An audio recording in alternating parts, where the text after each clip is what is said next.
Hello, listeners. Welcome to another episode of the Jacob Shapiro podcast. Today, I am joined by Dr. Van Jackson. He is an American-born scholar of international relations, specializing in East Asian and Pacific security.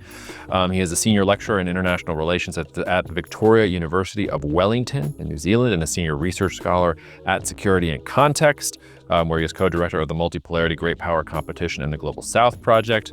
He's written several books, which you should all check out. His new one is The Rivalry Peril: How Great Power Competition Threatens Peace and Weakens Democracy. From 2009 to 2014, he had positions in the Office of the Secretary of Defense as a strategist and policy advisor focused on the Asia Pacific. I said this about the Mike Conzal episode, and I will say it now too. If you have come to my podcast to hear only things that you agree with, you are in the wrong place. There are plenty of Ben Shapiros and Rachel Maddows and others out there. If you just want your own biases confirmed, I'm here to bring you voices that I think are incredibly smart and give a different perspective on the world. Some of you listening to Van Jackson, especially those of you who are Donald Trump supporters or think of yourselves that way, you will react negatively to some of the things that Van is saying. You will even maybe at points think that he has Trump derangement syndrome, although if you stick around for the whole podcast, you'll see that Van is an equal opportunity critic. He will criticize the left and the Democrats just as much as he will go after the right and President Donald Trump. I brought him on because I've been following Van's analysis for over a decade now, and for my money, he is one of the smartest and most clever commentators that are out there, and has an intellectual purity that very, very few analysts have out there. I sense no hypocrisy in him. His thinking is all incredibly consistent. Even when I disagree with it, it's all extremely sinewy and laid out, and for that reason, he's somebody that I follow, and I would encourage you to follow as well. You can check out his podcast, Undiplomatic. He's also got a Substack under that name if you're interested in following with him and adding people to your Rolodex that you also disagree with or who make you think differently. So I hope you enjoy the episode. I hope you will open up space to hear a point of view that you probably won't agree with everything that you hear from. If you want to tell me how badly you disagreed with things, you can always send me emails at jacob@jacobshapiro.com. I'm here, I'm listening, and I try to answer everything that comes in.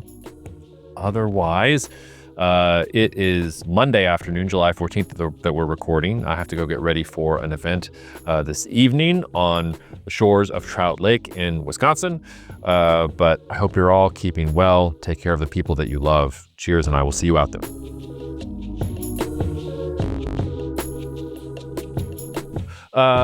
All right, listeners, this is maybe the most beautiful place I've ever podcasted from. I just got off a plane. I'm on Lake Trout in Wisconsin, home apparently of the hodag, some kind of strange mythical frog crossed with an elephant that was made up by a local person in the 1800s so that he could use dynamite to, I don't know, I bought his biography. But Van Jackson is with us. Van, it's really, really nice to welcome you onto the podcast. Hey, thanks for having me.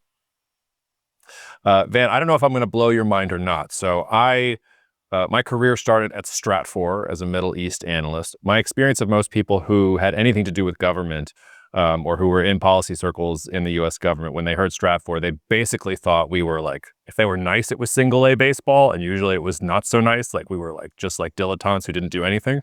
But you might be surprised to know that there was a coterie of us who loved you at Stratfor, have always loved you at Stratfor, followed you closely. When I told all of us have since left Stratfor, but when I told some of those analysts that I had finally got you on the podcast, they were really excited. So I'm really excited to have you here. I've followed your work for a long time, and you were making waves, even maybe when you didn't know it, into corners of the intelligence community you probably think nothing of. Wow, yeah, my ears were burning, I guess.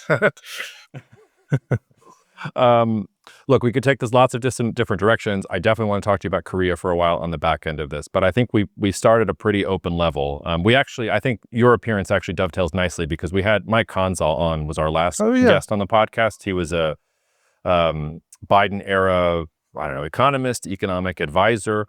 And now we've got you coming from sort of the more strictly foreign policy level. But I guess just from, we're sitting here, it's July 14th. We'll publish this in a couple of days. We have veered back and forth from Liberation Day to bombing Iran to now it's Liberation Day again with tariffs. We're like 7 months into the ride, only 7 months into the ride. So I guess I'll start with a really broad and open-ended question. Like, how do you assess U.S.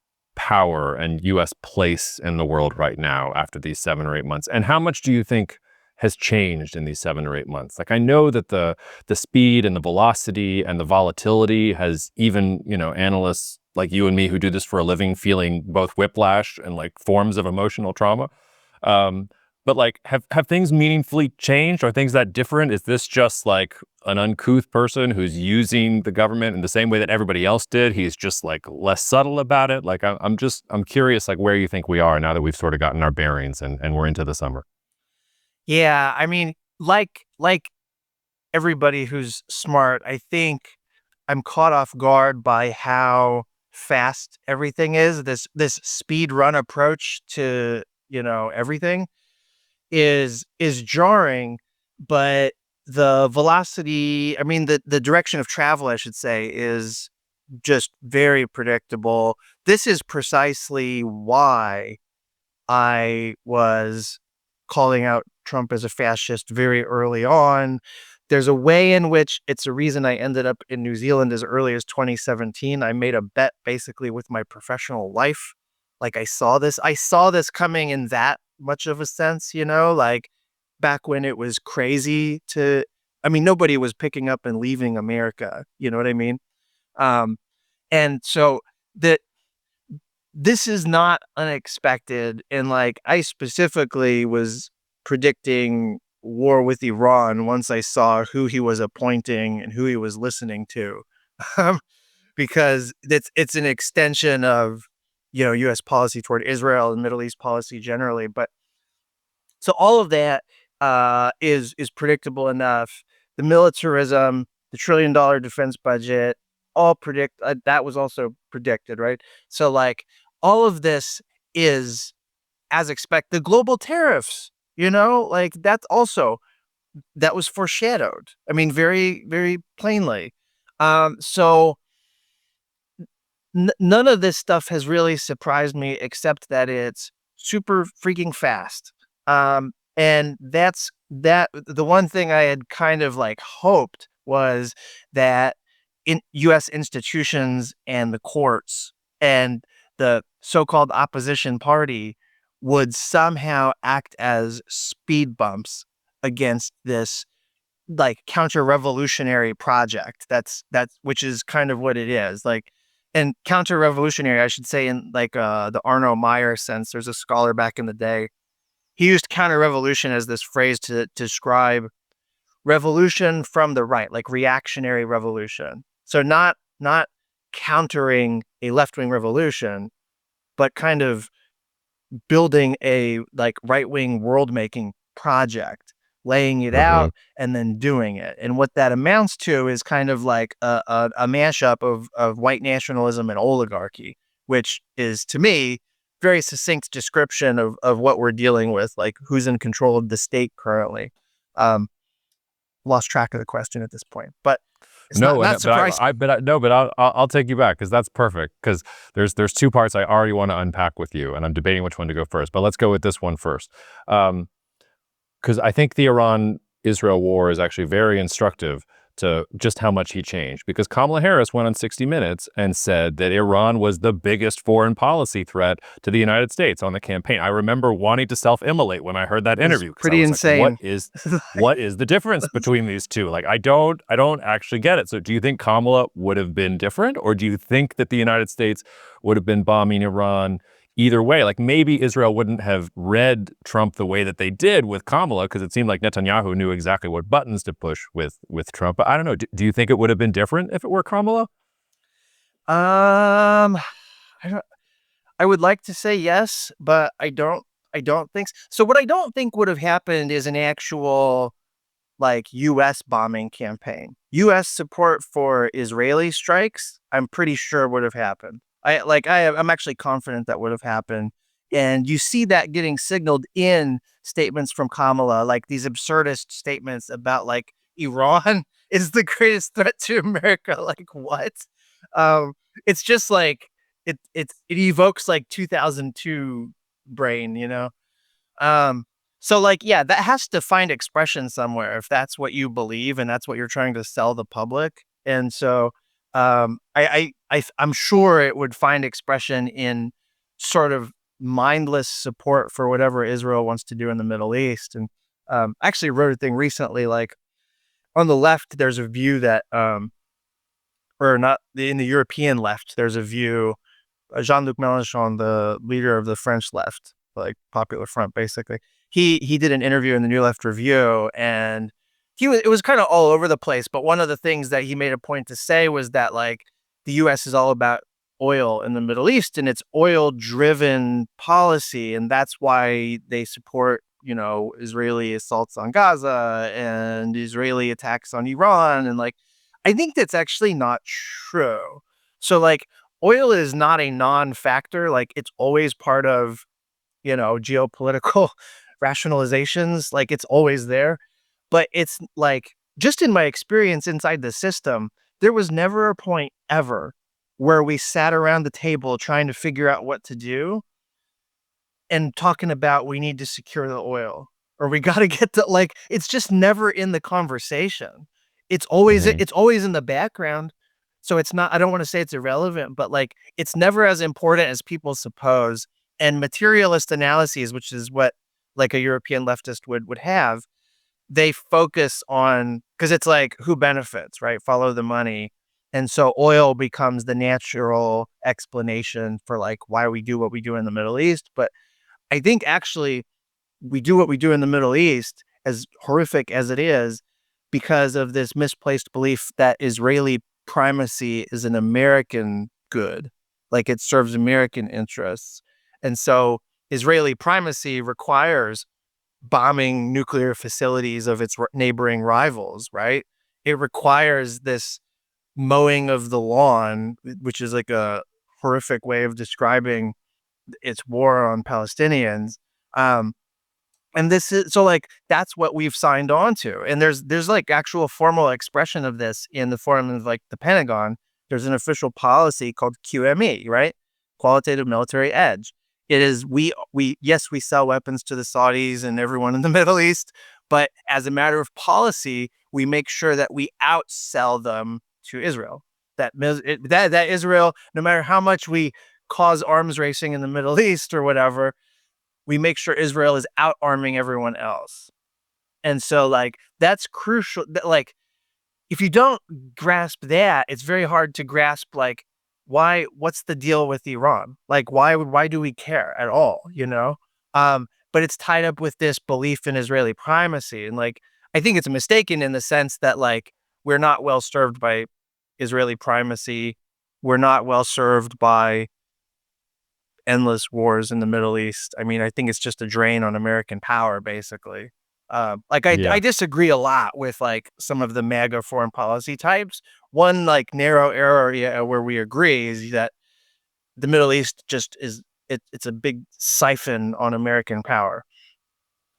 Well, yeah, and it's strange, like when Trump was considering military action, you could almost see the MAGA base start to fracture because Uh-huh. Tucker Carlson and Steve Bannon and Uh-huh. all these voices on Twitter, like you could tell that maybe the algorithm was juicing like anti-bombing Iran things because like these nothing accounts were getting millions of views for railing on Trump for even considering this, and yet like nothing, like I keep on going back to that. Maybe Trump had the analysis right better than everybody else that he really could shoot somebody on Fifth Avenue and it wouldn't matter. Like it doesn't matter that he bombed Iran. It doesn't matter that he so clearly is like obfuscating the Jeffrey Epstein stuff. Like it just kind of moves on because I had people in my life who voted for Trump who were telling me, this Iran thing, this is going to be the end. Like the base is going to turn on him because we did not want this. This is a betrayal of exactly what he said. And he went in and bombed them. And then he was like, okay, it's over. Like, let's go back to business. And none of those people are saying those things. They're all back to what they were exactly saying before.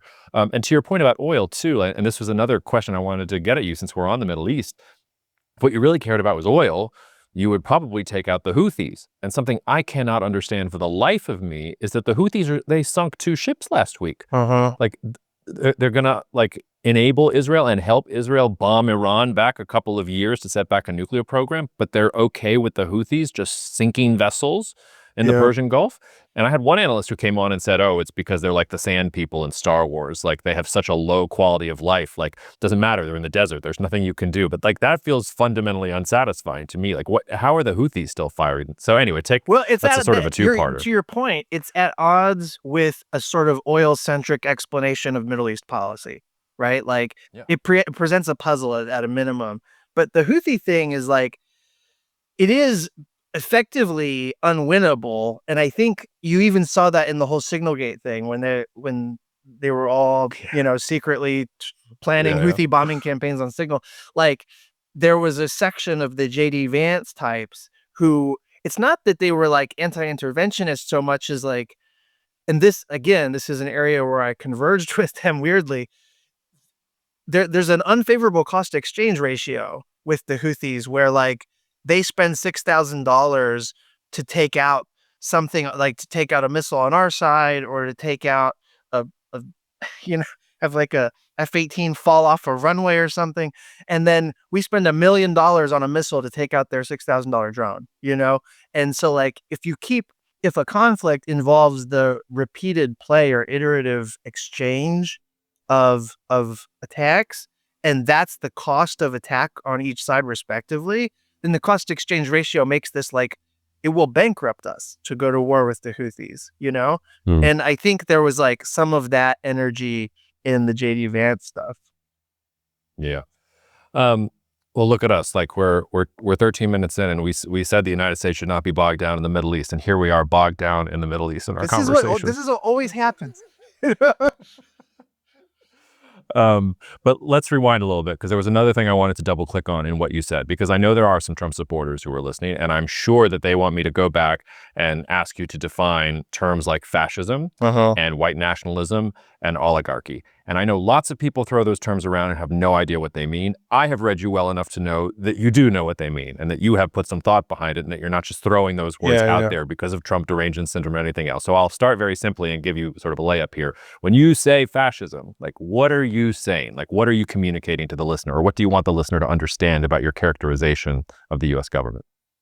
So you at the level of the executive branch, you should see the firewall between domestic and international law enforcement and the security state, like basically the military and the police. You start to see that firewall drop, right? The military starts deploying at home, right? That's actually like a huge warning indicator, right? You should see the development of some kind of secret police, which is effectively what ICE is. You should see militias roaming the country who engage in vigilante justice, which I think we would have seen more of if Trump hadn't won. I think in some ways his victory was like a release pressure valve on some of the more like violent far-right white nationalist movements, the 3%ers and the Oath Keepers and stuff like that. They're still out there, and there's a concern that like this super surge of ICE funding is actually going to basically the short form is like they're putting Proud Boys on the payroll, of the security state, which it's just this gray area, which would be common in a fascist regime. You know what I mean? But also like you're doing all of this to create a white national social order in effect, which is literally what's happening when you're trying to romanticize this sort of like mid-century 1950s model of what life was like, which was segregated and patriarchal and suburban and all this stuff. And you can't recreate that. It's not possible. Like that was a singular moment in time. Also, it was like, if you weren't white, that was probably not a great time to be alive. But also like, even just putting all that aside, the white nationalists, like, what do you think the like mass immigration purge is? What is it supposed to mean when you talk about, I see this all the time, being ethnically American, right? Like that is a gesture toward creating a white nationalist social order. When you're taking brown folks and you're literally relocating them, sometimes even when they're citizens, and there's, so like, this is like zooming out a way of understanding what's happening. But so people like Tucker Carlson and Steve Bannon, it's almost like they want to create a Herrenvolk social democracy. So Herrenvolk is a term that comes from apartheid South Africa. As we know, the apartheid South Africa project collapsed in on itself because of enormous contradictions of the project they were trying to do. It's actually like hard to impossible to create a white nationalist social democracy, right? But I think that's especially within a multicultural country. But I think that's what the Steve Bannon types actually do want. And the difficulty and the hard limit that they face is that they are in coalition with oligarchs, actual billionaires who actually shape public policy and the law to their benefit, including the tax code. The big beautiful bill is precisely that. I mean, it's just the tax. I don't need to go on about this. The tax breaks and everything. So like it's like the American state exists to the benefit of the richest 1% of the country, and there's nothing populist in that. And so, and the big tech class, the Silicon Valley class of people who support Trump, that's the sort of that's a faction of capital that has aligned itself with this Herrenvolk social democracy faction that combines that. This MAGA is like a new kind of fusionism. So during the Cold War, the conservative movement was this fusionist movement, right? Of like Christian evangelicals and neoliberals and like free traders and that kind of thing, and anti-communists. And they all sort of figured out, they had different priorities, but they all figured out a way to have like a common project. And that was the Cold War conservative movement. There was a period where the conservative movement was in the woods, like what are we after the demise of the Soviet Union? And so you have neocons and paleocons kind of going in different direction.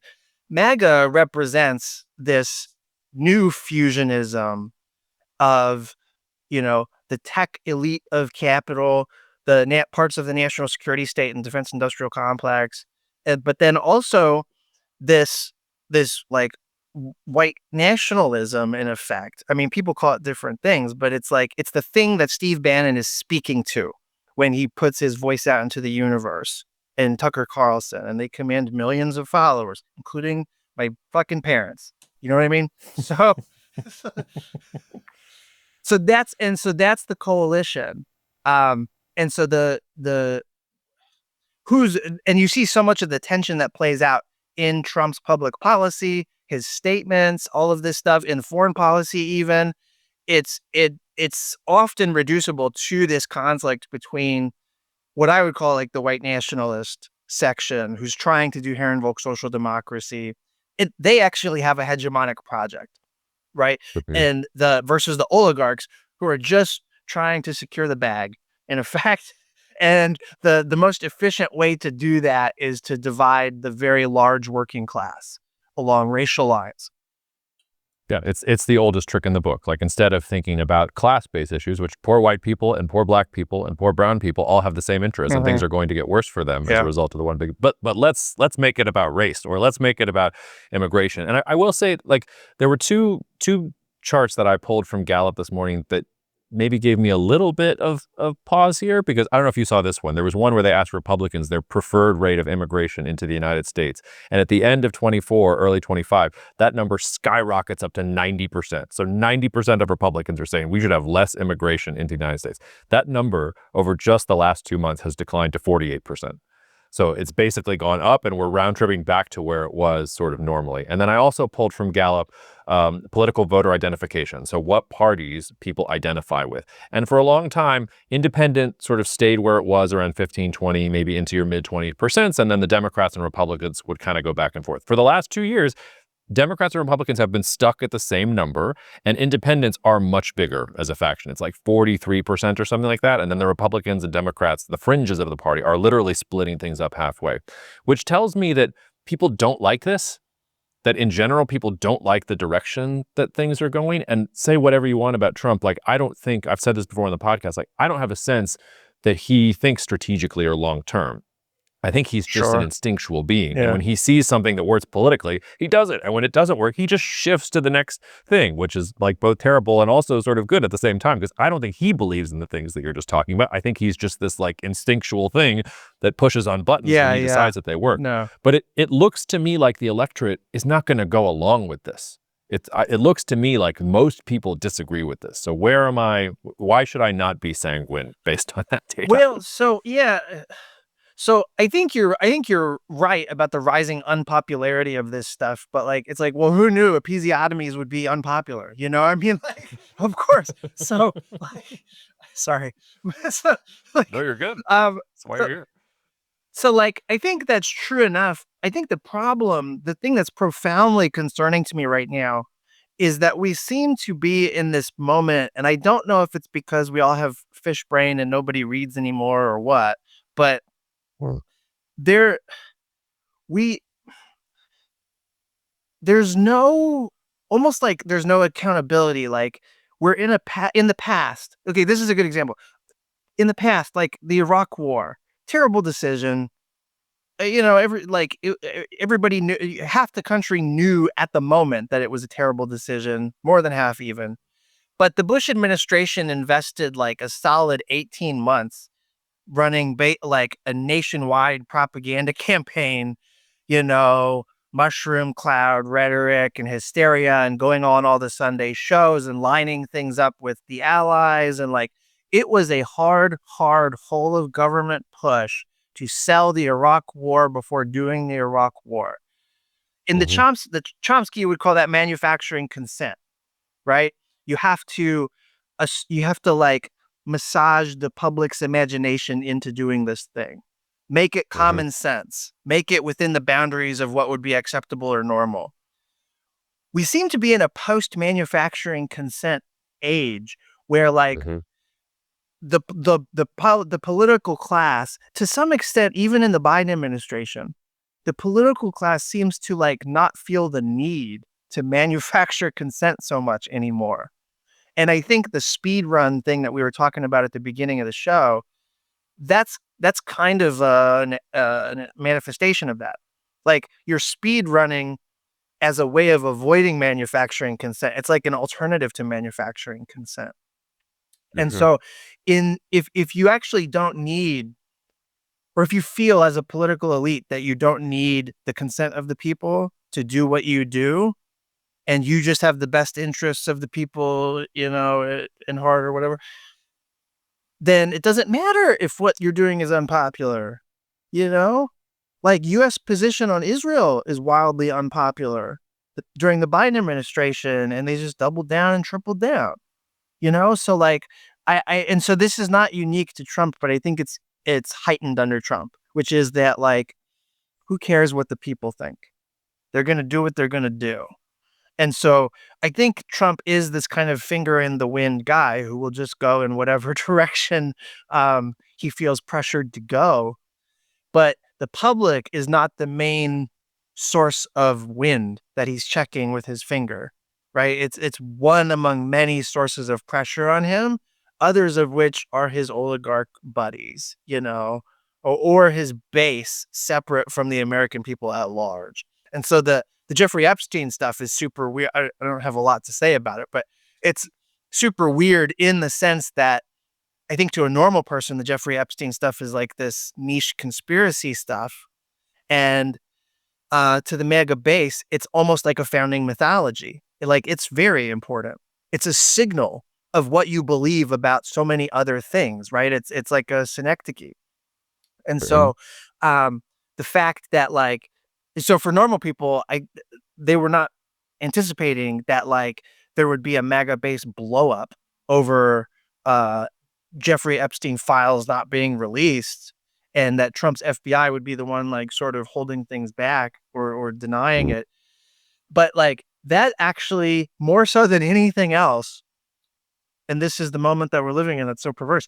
That kind of creates a legitimacy crisis for Trump that's quite acute. Like this is very serious for Trump because this is the only base of legitimacy that he has, separate from laws, separate from, correlations of forces with the Congress and all this stuff.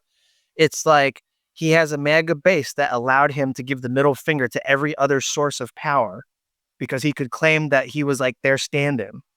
And if Mhm. they are burning their MAGA hats, which I'm seeing online everywhere, you know what I mean? He has a very serious problem, you know? And this Pam Bondi, Cash Patel fissure or whatever, I don't think it matters in itself, but you can like see how he's processing and gonna react to this based on how he deals with that. My real concern, to get to the foreign policy stuff, I guess, is that like these are the conditions within which diversionary conflicts happen, diversionary war. Political Mhm. scientists, like in general, who I don't think are incredibly brilliant people by any stretch, but their conventional wisdom is that diversionary war is like rare slash not a thing. Like tail wag the dog, you go to war to divert attention from domestic politics. I think that is a thing. I mean, I think it's more of a thing than political scientists think. And I would be worried about what a legitimacy crisis in Trump's mind compels him to do elsewhere.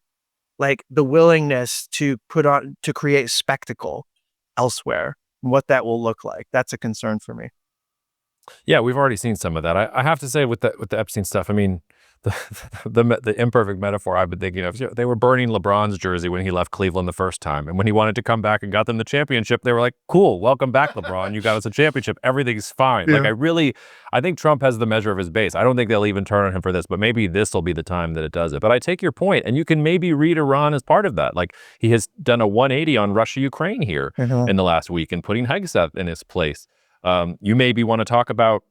I mean, there's ever a conspiracy theory out there that the United States is going to go to war with China in the South China Sea, and Bridge Colby is there, and he has said before that maybe he's going to manufacture something that's in there. Yeah. So, I mean, are we already seeing the seeds of the diver? And that's before we even get into Korea in your wheelhouse, which I want to spend a little bit. I mean, well, you can do it now too, but I want to spend at least some time with you on it because I've been thinking about it a lot too. So, do you think we're already seeing the seeds of that? Is that how we should read Russia, Ukraine, and even Iran, and even some of the stuff that's happening with China?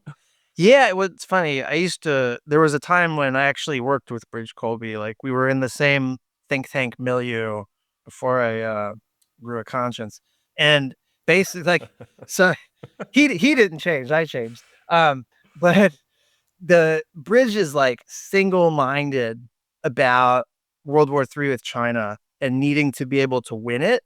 And half of him set like I track him closely because I knew him and because I knew that he was the only like foreign policy Mandarin for a long time who openly associated himself with the MAGA project, which is Sure. like so beyond the pale within establishment Washington. And I knew that that meant that he was going to become, he was like a D team bench player in foreign policy. Like, I mean, I'm not trying to diss him, but like he was like a nobody basically.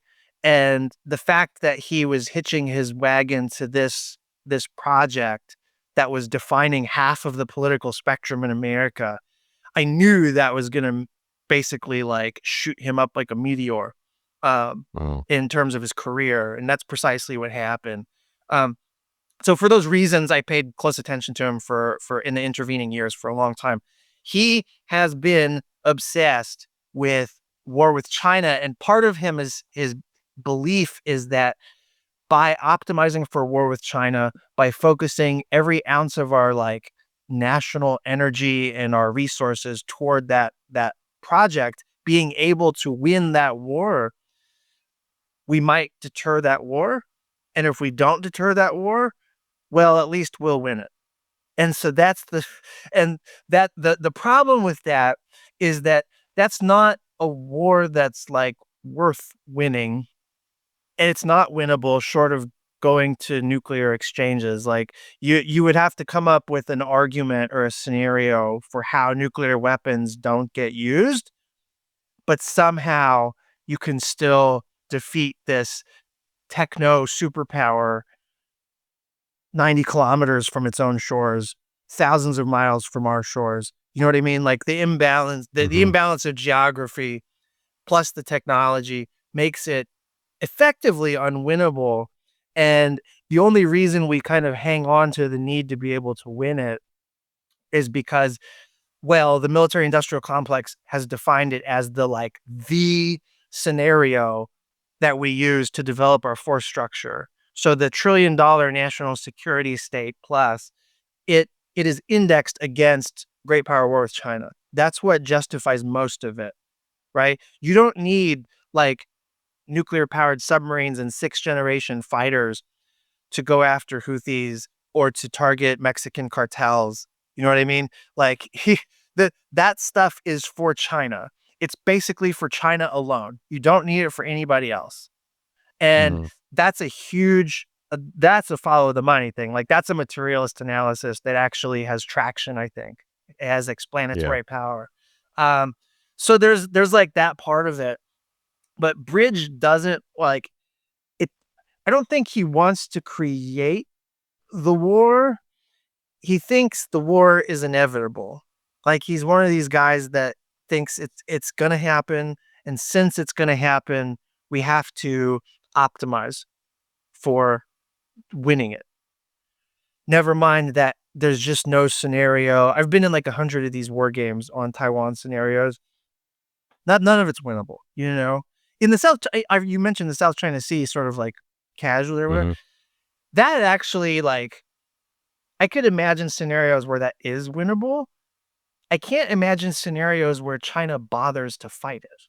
Like, I don't, like, I just, like Taiwan is something where for them the stakes are worth fighting for, fighting a great power war for, possibly. South China Sea, it's like, they basically have their way there already. They don't need to press their luck too much. It is much farther away from their own shores, so they have like logistical issues, and it stretches them thin. And it's like I don't think they're super interested in fighting a war there. I think they're maybe interested in like asserting influence in the whatever that means, in the vague sense. But and the PLA is a little bit rogue sometimes. But yeah, Yeah, I mean, we had Dale Copeland on the podcast maybe 12 months ago, and he like did work with Bridge Colby when he was still getting his PhD or something like that. So yeah, he, they had a falling out, I think, but they were friendly at one point.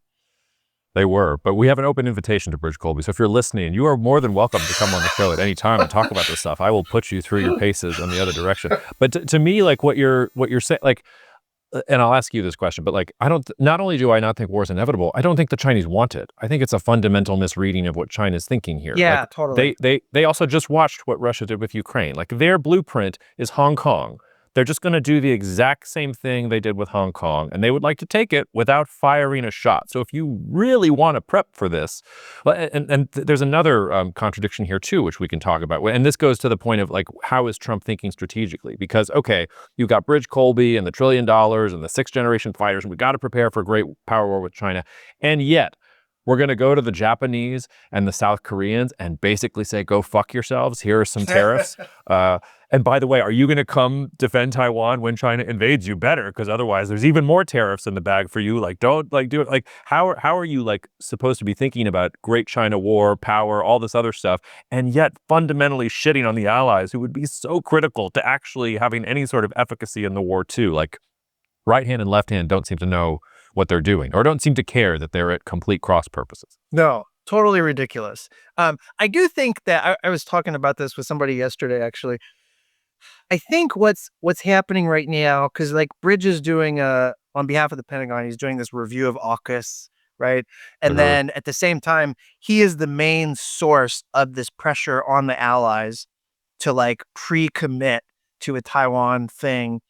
I think I I don't know that he expects to actually get ally commitments up front, but this is a little bit um this is speculation on my part.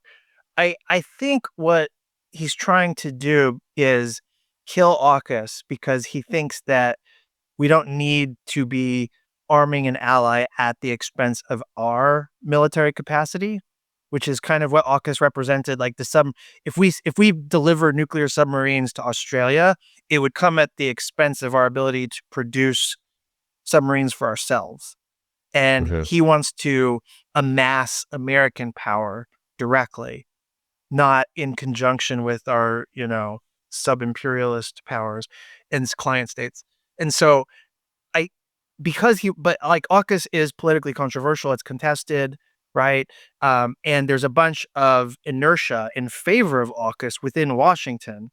So he wants to kill this thing that he hates for reasons, military industrial base, whatever. But that's like not the easiest thing to do. One way to make it easier is to alienate Australia just full stop, like entirely, And so putting this pre-commitment pressure on an ally that they're not going to sign up for, like everything depends on context. The idea that you're going to like pre-commit without knowing the context in a situation where America's already running this like highly revisionist foreign policy that's like very aggressive on every front. Like, of course you're not going to sign up for that. But in not signing up for it, you're creating more friction, right? And if the relationship is rupturing in a way, then it becomes natural to jettison AUKUS, to shut it down, to kill it, to come out with a review of policy that says this is not in the American national interest or whatever. And so that is kind of what I think is happening. And then like tariffs create with all the allies, I mean, especially with like Japan, it creates trade space where it's like the Trump administration is trying to maximize whatever leverage it can get for like extracting from its allies, and allies weirdly get more coercive pressure than like non-allies, it seems like. But that I don't think that there's like some grand game in that necessarily, but like the pre-commitment stuff plus tariffs plus the AUKUS review, all of it is basically saying, like, if you zoom out, we're looking for bloc politics. This is an imperialist foreign policy. Are you part of an American sphere of influence or not? The answer can be no, in which case, see ya, because Trump is not interested in alliances really anyways. Steve Bannon's not interested in alliances. He said this in 2017. There are no allies. There are only protectorates, right? Which is, again, that's imperialist foreign policy. That's sphere of influence brain, So if the sort of like MAGA foreign policy orientation is toward spheres of influence and protectorates, but not alliances, well, how do you sort of like further that along or socialize that further? And it's like you have to keep putting choices on the allies one after another that makes them break away, which they're very reluctant to do, but they're starting to do because of, you're putting impossible choices on them, or they're just going to eat your shit and appease you and fall in line, in which case, yes, they are a protectorate at that point. You know what I mean? Yeah. And so the allies have not come to terms with that reality yet, but I think that's the hard choice that's being repeatedly put on them. Yeah. Well, that leads to a great question, which I'm really struggling with, particularly in the Japanese and South Korean context, also to a certain degree in the German context. Like, because to your point, it's tariffs. They don't even know what the United States is asking from them. That seems to change like literally within meetings. So like they're completely perplexed.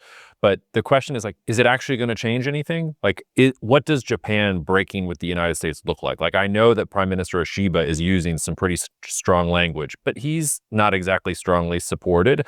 And Japan has serious interests. Like, there's a reason that it's so aligned with the United States. It's been aligned with the United States since 1945. Yeah. So the same with South Korea. So like, are they just going to have to eat it? Like, are they just going to have to be the protectorates? What does it look like if they break away? And is that even possible for them, in your point of view? Well, so I don't think there's a lot of stickiness here, path dependence, right?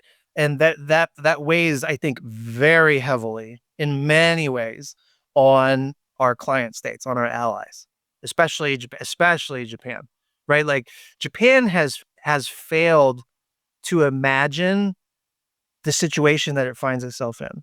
And I find that absolutely derelict on their part. Like, you didn't see this fucking coming for the last 10 years? Are you serious? Like, do you understand American politics at all? And I think, no slight to, the Japan hands in my life, but like, I think America's Japan hands in the foreign policy class, they have existed primarily to perpetuate an illusion in Japan, in the elite circles in Japan, about American politics and about what America is about and about the realities of, like, you know, America, American decision making, America, the way it sees the world and priorities, and even American power. And so, like, the expert class who, like, sort of manages foreign policy relations with these countries, Japan, Australia, South Korea, they mostly have facilitated this illusion that made Trump impossible to foresee, that made MAGA and its rise and its prominence and its takeover of politics impossible to foresee. And the consequence of that is that they had gone all in basically on American hegemony, not realizing that we're in hegemonic decline for a long time. I mean, this is not new. Like, Trump is just an acceleration of it, in my view. And so they've never really thought of a plan B, you know? And AUKUS itself was like a tripling down. Like, there's a great article by Jonathan Caverly. He's a professor at the Naval War College, and he was talking about how, like, AUKUS integrates America in or Australia into American grand strategy at the level of, like, the industrial base and operational plans. And so, like, it is, like, basically forsaking Australian sovereignty in a way in hopes of grafting Australia onto America that hard, right? It's like that's what I mean by, like, tripling down on America, like, tripling down on this sort of unipolar vision of the world. And Hmm. that is, of course, stupendously problematic if you care about Australian democracy and sovereignty and not being dragged into World War III or being asked to do weird shit like, you know, El Salvadoran prisons, which I think is probably going to be coming at some point. Like, we have a bunch of people we're deporting. Can you take them? Um, that's like what we're using our political capital for now.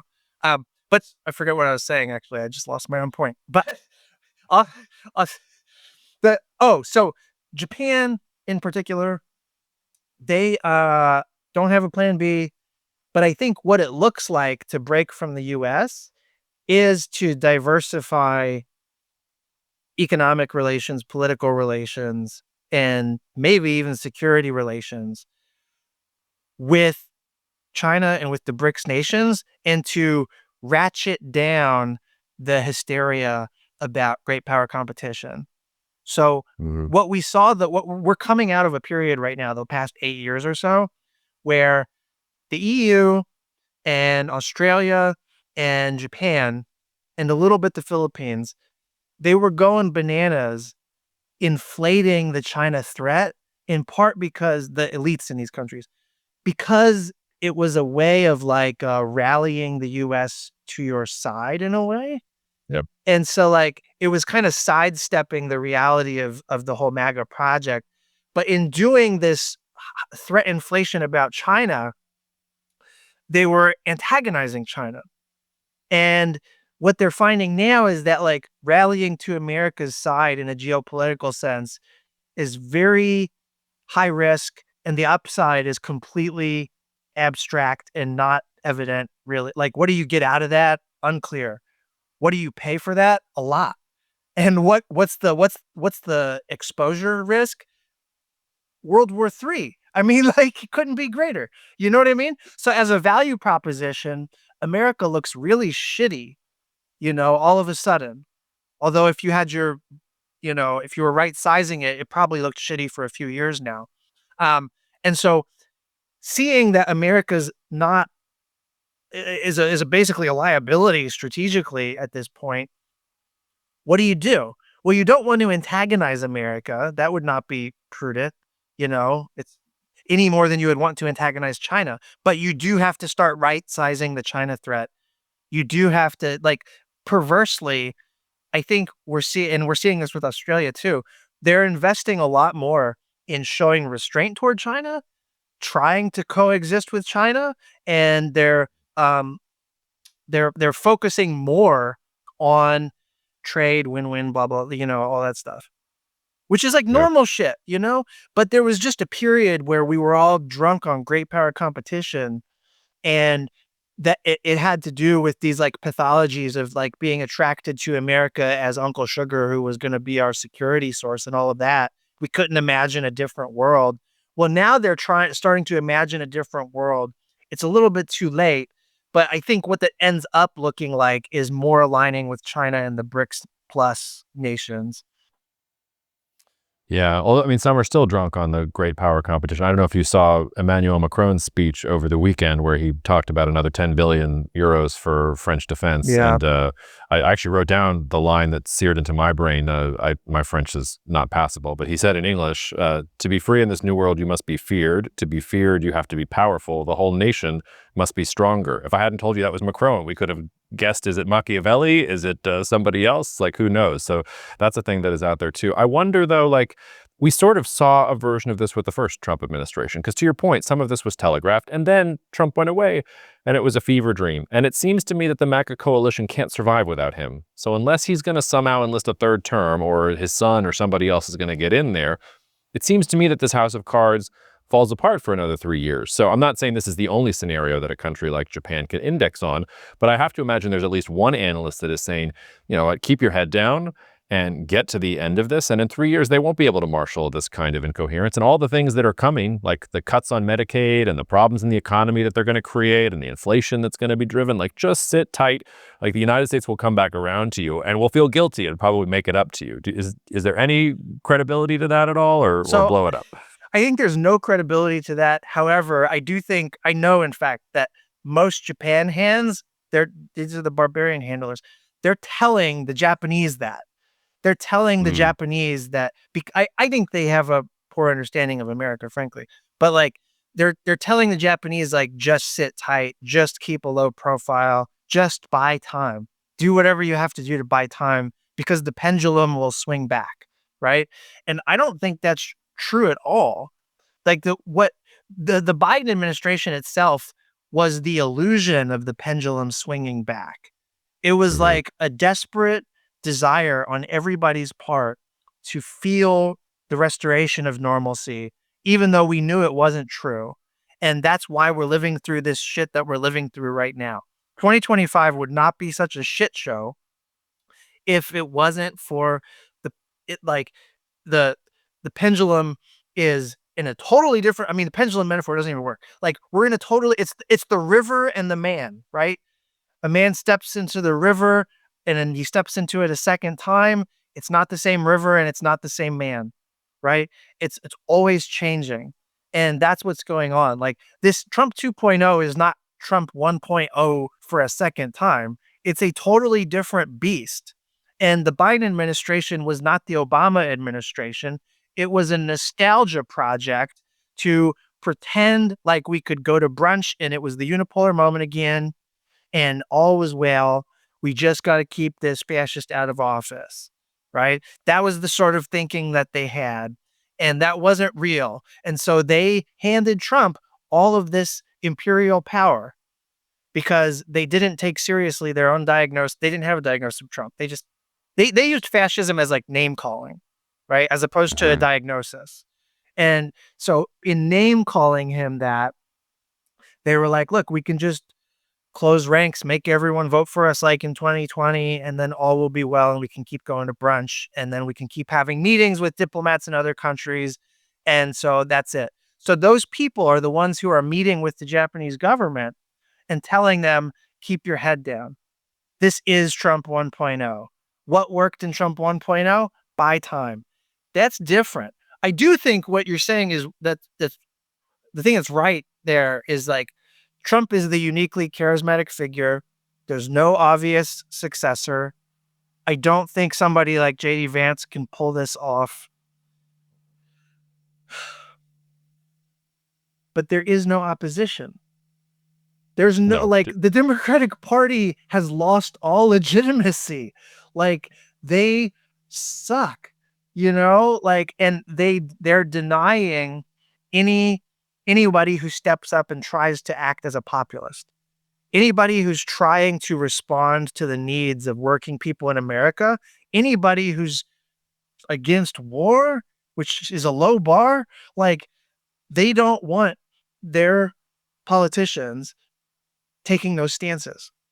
They don't want anybody who's going to be critical of U.S.-Israel policy. You know, if you say abolish ICE, they don't want you to be a Democratic member of Congress, in effect. This is the leadership of the party. And it's like, this is not a meaningful opposition. And so it's like not clear to me. The reason people voted for Trump wasn't because they loved him.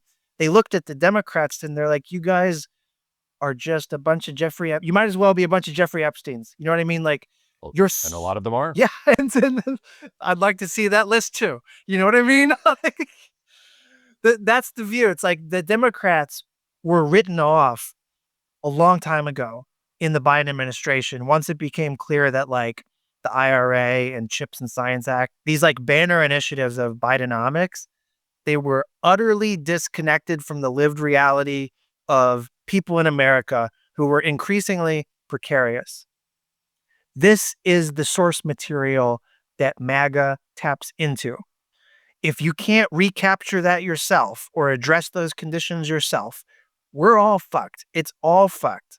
It doesn't matter if there's no, I mean, J.D. Vance became senator he was astroturfed his way to being a senator, not because he was charismatic. And, you know, it was totally because billionaire Peter Thiel bought him the seat, basically, you know? So like, I can imagine him becoming president or somebody like him on astroturfed grounds, because in an oligarchy, again, the diagnosis matters. In an oligarchy, you can buy the presidency. You know, the Supreme Court has made that possible now. So you don't have to be a charismatic leader. You just have to have a movement that started with a charismatic leader. And then everyone starts becoming more cynical. Hegemonic decline, imperial decline accelerates.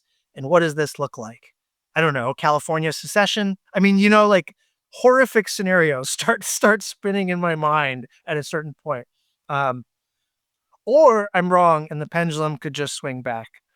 And we'll get President Buttigieg and everybody will go back to brunch and pretend like it's normal until the militias start bombing Starbucks or something, you know? It's like, Well, there's a rosy scenario. I mean, you made the point about the conservatives being out in the woods. You know, the left is obviously out in the woods too. And yeah. the left doesn't stand for anything at this point, or to the extent it stands with anything, it stands with very, very localized, hyper-focused concerns, and not with the working class, and not what it, and like has lost, like, in some sense, it's you know, I can't blame some of them because in some sense it's a loss of faith in the American project. And I get that. I get why, you know, people get disillusioned with things. But, you know, it's just that sense of American pragmatism and progressivism and that you can use government to fix things. Like that's just dead. And when you go to those Gallup polls and you see the 43% don't like identify with any party, those are the ones that are telling you, like, we don't like the MAGA guys and we don't like this meaningless cypheristic Jeffrey Epstein also stuff with the left. Like, can somebody please talk to us? And nobody's talking to them. Van, I could go on with you for 3 hours, but this is not the Joe Rogan podcast. And I would be remiss if I did not at least give you a couple of minutes to cook on Korea. Because one thing that was like one of the major priorities. No. It's I knew this is going to happen, and I don't want to keep you too long because I've already kept you for 55 minutes, and I'm sure you have a busy day ahead of you. But the reason I wanted to come to it at the very end was because I know you said that, you know, different man, different river, but, you know, the old trite history doesn't repeat itself, it rhymes. So we had the Iran thing. Like, if we're following the same blueprint, like North Korea should be right around the corner. And if we're bombing Iran because they have nukes, well, North Korea has more nukes and they're scary and they can actually hit us. And that sort of has been swept under the rug. And you've got a new South Korean leader who I'm extremely interested in, who seems to, anyway. So just give us, like, are you worried about that popping off next? Are you not worried about that popping off next? What do you think about South Korean, North Korean relations in the context of this new South Korean government? Like, just cook on whatever you want for a couple minutes on this. Yes. So, I mean, so North Korea, now we're at a point where it has a pretty reliable nuclear deterrent, which is the reason why we had all that crisis, you know, on the brink stuff going on in 2017 and 2018, right? That culminated in the summit diplomacy. So now North Korea has that. So it doesn't have a need to antagonize the US at this point, except that it's under a pretty like brutal sanctions regime still. So North Korea has, like the Kim Jong-un regime has material interests in getting those sanctions removed, and it's always had a priority of, for the sake of its own security, getting U.S. troops out of South Korea. The idea is not to wage a war. They're not. I mean, war is just like not, if no matter what your regime is, war is like not a good thing to be involved in. It's extremely costly and risky for your own safety and stuff. So like North Korea is not interested in a war, but it won't be secure as long as US troops are in South Korea. And what's going on with Lee Jae-myung, the current president, he's kind of, people say he's like South Korean Bernie Sanders. That's like a way overstatement, or like not a perfect analogy, but it does capture something in the sense that like he he's trying to design public policy in South Korea for the working class, and that's hasn't really happened in South Korea before. So Uh-huh. he's trying to take seriously using policy to respond to this sort of economic malaise that we face, the reality of precarity that most people face. Um, it's a little weird to do that in a place like South Korea because it's an export-based economy, and the export advantage is effectively cheap labor still. You know what I mean? So Mhm. what does that look like? Well, maybe it looks like not so much redistribution of wages, but um, redistribution of concentrations of capital into state projects of some kind that can serve, like, investments in university or higher education, healthcare, maybe best betting on R&D. There's a lot of that going on. So like that is like the domestic part. The foreign policy part, he's representing the Democratic Party within South Korea, Lee Jae-myung, the new president.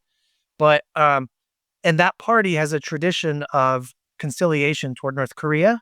It's all about diplomacy. They're our wayward little brother. They've, they need to go Mhm. to rehab. We're gonna help them out, kind of thing. And like, so like we all know somebody like that. So that's their historically their attitude, like a little paternalistic, right? Um, it's not clear that Lee Jae-myung is ready to go down that path. He's looking to be more pragmatic. He hasn't foreshadowed a lot of what he's not going to be jingoistic toward North Korea, and that's good. No saber rattling. That's good. But he's not going to be like this broadcasting peace diplomacy thing that the last Democratic Party leader had, Moon Jae-in, which was under Trump 1.0. So the summit diplomacy that Trump and Kim had, a lot of that had to do with Moon Jae-in, who was like pushing hard on peace diplomacy. And that's not really, uh, maybe that could come up at some point, but like Lee Jae-myung's priority is more like avoiding war overall, and then managing and improving strategic relations with China. So like we talked before about how Japan, Australia, they're in this mode right now of like right sizing their threat perceptions away from the threat inflation, away from the great power competition a bit. Um, Interestingly, as you mentioned the Macron thing, Europe's Europe has like so much distance from China and from China conflict stuff that it could it do threat inflation on China, and like their exposure to the consequences to that is like far removed, you know? And so like for Japan and Korea and even to some extent Australia, they have to live with the shadow of China like no matter what. And so like there's an incentive to kind of get along if you can't count on America to get along with China, that is. And so for South Korea, that's very much the case, and that's where Lee Jae-myung is right now. Um, there will be probably some diplomacy with North Korea, but it's not going to be highly ambitious, I don't think. It will be much more pragmatic. The U.S. is the interesting variable here because Trump doesn't seem super interested in summit diplomacy with Kim Jong Un after the previous rounds didn't go anywhere. And Kim Jong Un feels burned by the fact that the summit diplomacy didn't go anywhere in 2018, 2019. So we could end up in a situation where the U.S. and Trump is once again threatening fire and fury, like that can actually happen. But it would be in a context where Kim Jong-un already has the nuclear deterrent he needs, in which case you're threatening fire and fury against another nuclear state. Like, where's that going to go? Like, to what end? You know what I mean? So, the mutually assured destruction should hold, I would hope. But like, that's an outlier possibility that could come back. And I think Lee Jae-myung would be invested in a pro-North Korea project to the extent that it prevents that or forecloses on that. So Yeah. stay out of a nuclear crisis. That would be like the main thing. Yeah, your advice. But I mean, if he's casting about for diversionary conflict, on the flip side, if you're Kim Jong-un, like I don't know, it seems like things are going towards the United States withdrawing troops from South Korea anyway. Maybe I'm misreading things, but maybe just let Trump keep doing it. That was the variable part that I meant to mention, which is there is a win-win-win bank shot here between North Korea, South Korea, and the U.S., and it involves pulling out troops, right? When I say U.S., I mean like the current presidency or whatever. But basically, Trump doesn't want troops there. He wants to basically extort the shit out of South Korea in order to keep troops there. America is becoming more unpopular every day in South Korea. Lee Jae-myung's presidency is not hot on America at all. Doesn't think America is necessary in the context of China, like for South Korean security, right? Mm-hmm. It's just been a historical thing, path dependence. There was a period where U.S. was needed to deter North Korea, but we're past that now, right? So there's a scenario where like American unpopularity makes it politically easy to say, look, we love you, American troops, but we're not going to pay out the ass. We're not going to get fucked just to keep you here. So if it's going to be, we take it in the ass or you leave, thank you for your service. Go fuck yourselves. Go leave. You know what I mean? And so and Trump would be just fine with that. And at that point, of course, South Korea would also be just fine with that.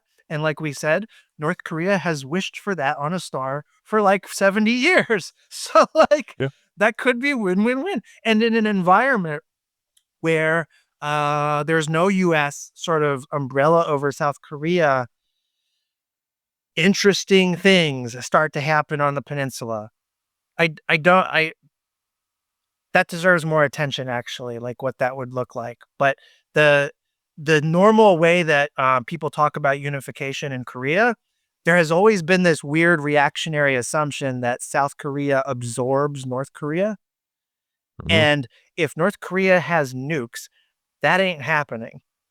It's going to look like something else. And the thing I had always feared was that South Korea would become this predatory extractive regime on North Korean natural resources. So it's like basically North Korea becomes a site of slave labor for a like South Korean extractive project. But as long as the regime in North Korea exists, it would be hard. There will be some of that. But North Korea would have to be getting a cut of it, of course. And so like there could be some kind of like negotiated capitalist peace, weird as it is to say, on the peninsula.